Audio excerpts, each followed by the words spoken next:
जय जगन्नाथ सांग मैंने सकाळ आरंभ मो ठाकुर घरू ठाकुर को पूजी सारी एतिकी प्रार्थना करके भगवान सब समस्त शरीर को सुस्थ रखि था मो परिवार मंगल कामना कली।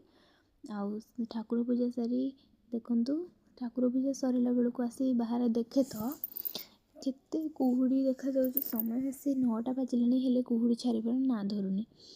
शीतुआ सकाळ किछि मजा ही अलगा। शीतुआ सकाळ टिके चाहा करके पीबार तो मजा आहरी अलगा।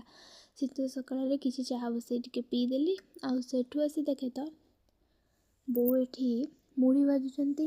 आमे ओडिया घर पिला आमे मुड़ी किणिकी आनिबा अपेक्षा निज घरे तैयारी करी खाइबा को बेसी भल पाऊ। एठी कढ़ई रे बाली पकई मुड़ी भजा होची देखंतु। एपटे बो मुड़ी बाजुचंती आ मु एठी छिड़ाई बो को पचारुची मुड़ी केमिति भजा हुए। मुड़ी भाजी सरला परे एपटे आसी देखे तो बड़ बो कोबी काटुचंती जलखिया पई। एपटे जलखिया खाई दे आसी डालमा बसई देली। आम घरे डालमा और भात आज तैयारी होतला। आज आम घरे पत्रकोबी डालमा होतला।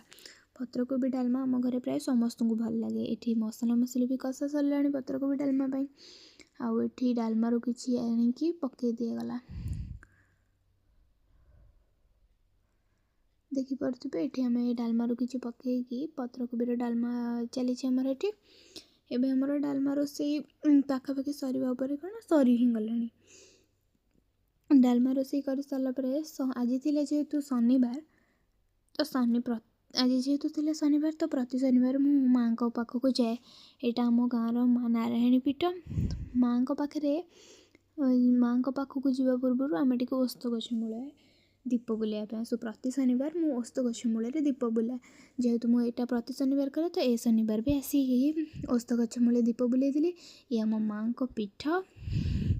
एबे मो माँ को पीठ भितर को आसी मो माँ को पीठ भितर को आसी माँ को टिके मुंडिया मारदेली।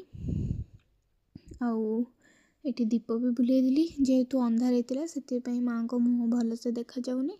जदि लाइट था ताले मुझे माँ को मुँह देखी दे था। माँ को समस्त मंगल कामना कर सारा पर माँ को पाखु किछि समय बसिली नीरव से बसी किछि समय सेठू हरिशंकर पाखक जावाई मनस्थ कली। या हूँ आम गाँव हरिशंकर मंदिर। हरिशंकर मंदिर को जाई सेठी को गला बेलू किछि लोक थिले सेठी जाई माँ पार्वती दर्शन कलु। जदि आम वीडियो भल लगी लाइक शेयर एंड सब्सक्राइब।